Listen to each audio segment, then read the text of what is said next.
Hola, ¿qué tal a todos? ¿Cómo andan? Yo soy Mauro Lino y estamos en un nuevo Miramos la leyenda de Korra. Y la semana pasada conocimos nuevos personajes, a Bowling, a Mako, y pudimos ver a una Korra mucho más dispuesta a aprender a usar el aire, ya que le sirvió en una ocasión y se dio cuenta que lo necesitaba. También vimos a un Tenzin que logró darse cuenta que necesitaba también cambiar para poder llegarle a Korra. Así que vamos a tener más juegos para ver. Y como saben, tienen que ir al Drive abajo en la descripción a ver el nuevo episodio porque Nickelodeon no nos lo deja mostrar aquí. Así que vayan a ver la reacción abajo en el Drive, vuelvan cuando terminen y hablamos del tercer episodio de Avatar, la leyenda de Korra. Bueno, empecemos con la primera parte del análisis. Vamos a dividirlo en dos. Y la primera es el avatar y sus privilegios.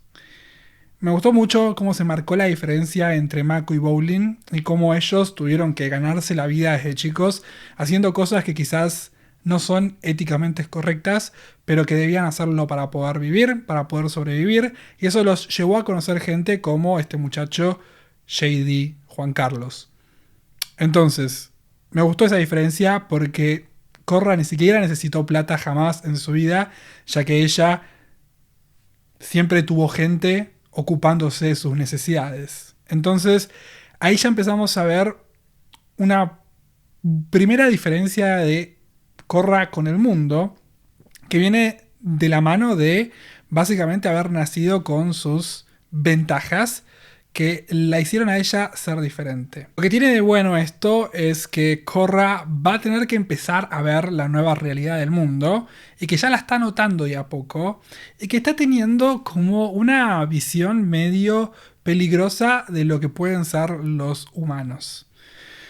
Creo que lo importante de esta nueva versión del Avatar es que ella va a tener que darse cuenta que no todos los humanos son horribles y que no todos los Benders son geniales.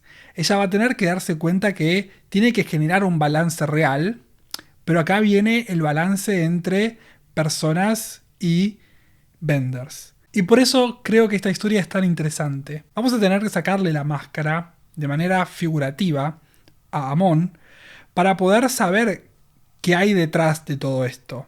Para entender que sí, hay injusticias en el mundo, pero que él quiere algo más de todo esto.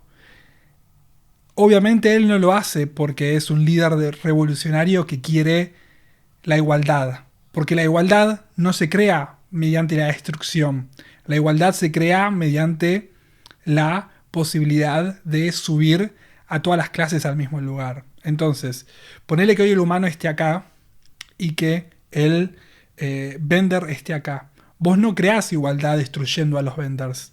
Vos creás igualdad generando esa igualdad mediante la subida del humano y quizás un poco de bajada del Bender, o quizás sin la necesidad de bajar al Bender, lográs subir al humano hasta la misma altura, que el precio de la persona sea el mismo, ¿no?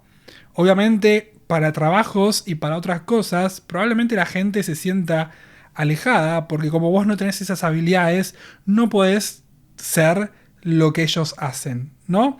Entonces, si vos como trabajador perdiste tu trabajo porque tu fábrica dejó de usar humanos y se concentra solo en vendors, vos probablemente odies a los vendors. Pero en vez de quedarte con ese odio, tenés que tratar de hacer algo que los vendors no están haciendo y que vos podés hacer. Obviamente, estaría bueno que se pueda generar como un balance en el cual los vendors y los humanos trabajen en el mismo lugar. Pero yo no creo que eso ya sea posible.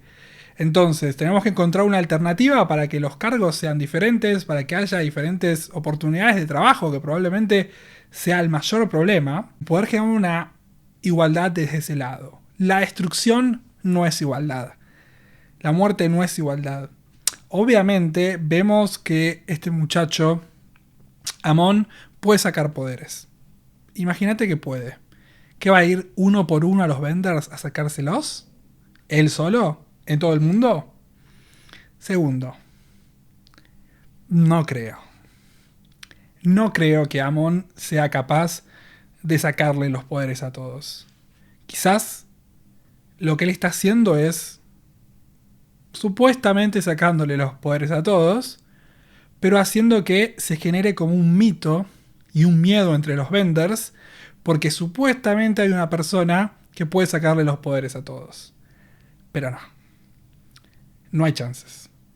Estoy segurísimo que no puede. Que lo que hizo fue alguna técnica de tocar algún nervio y hacer que no puedan hacer vender quizás por más tiempo que lo que pasa con los normales. Pero estoy casi seguro de que Amon pueda sacar poderes, pero es lo suficiente para generar ese miedo y para poder generar que Amon tenga ese respeto, ya que además la persona que entrega el mensaje es el avatar. Por eso ese momento que dice es la mejor persona para mandar el mensaje, creo que termina de confirmar mi teoría de que es imposible lo que él está haciendo. Alguien me comentó en los comentarios hace un par de semanas que haga teorías sobre quién es Amon. Y yo no hice teorías sobre quién es Amon porque no me parece que pueda ser alguien que conozcamos. A lo que voy. Están todos muy viejos. Y los que no están viejos, están muertos. Entonces, si es alguien, debería ser un hijo de. Pero no sabemos hijo de quién. Hay que tener en cuenta que la historia que él esté contando por ahí es mentira. Hay que tener en cuenta que debajo de esa máscara quizás el chabón se ve bien, pero que él está creando una historia y un personaje para poder generar la empatía de la gente, para poder generar lo que quiera generar de la gente. Entonces, quizás Amon es solo una historia. Quizás Amon es una persona que está enojada, pero que además también tiene un gran poder de marketing y logró crear todo lo que quiso crear a su alrededor, usando palabras inteligentes, usando habilidades inteligentes, pero sin realmente poder ser lo que es. La realidad es que no lo sé, lo descubriremos próximamente, pero para tenerlo en cuenta. Esa era la segunda parte de la review, pero bueno, ya me adelanté. Vamos a seguir con el torneo, aparentemente. Si es que consiguieron la plata, esperemos que Bowling haya podido guardar la plata y después se haya ido a pelear. Así que ojalá lo tenga para que haya valido la pena, por ejemplo, eso. Pero imagino que al final del día la pelea de Korra va a venir de la mano de desenmascarar a Amon y poder generar algún tipo de igualdad real. Para eso ella necesita conocer el mundo y es lo que está haciendo. Con estos chicos lo que está haciendo es conocer el mundo y estaría bueno que ella se empiece a rodear también de gente sin poderes. Es algo que Aang pudo hacer teniendo obviamente a Sokka, solo Sokka, pero ese contacto con la humanidad estaría bueno que lo tenga. Quizás tengan un nuevo amigo ellos que puedan incorporar al grupo o amiga y que, nada, sea humana. Porque sería importante que también tengan como el otro lado de la moneda. Aunque es más fácil para el guión eso, ¿no? O sea, si vos metes un humano es todo mucho más sencillo de conectar. Si no metes un humano es más difícil y entonces es más interesante. Porque ellos tienen que realmente ponerse en los zapatos del otro. Si tenés un humano que te cae muy bien y te cuenta cómo se siente, quizás es mucho más fácil. Pero si ellos tienen que meterse en los zapatos de los humanos y decidir ellos pelear por la igualdad de los humanos, es más difícil. Así que vamos a ver la decisión que tomen. Lo veremos la próxima semana. Si les gustó el video, por favor compartan, denle like, suscríbanse. Si están viendo esto en YouTube, probablemente ya puedan ver el próximo capítulo en Patreon. Así que si no está ahora, va a estar en un ratito, pero está el mismo día. Así que nos vemos la próxima semana en un nuevo episodio de Avatar: La leyenda de Korra. Chao, chao.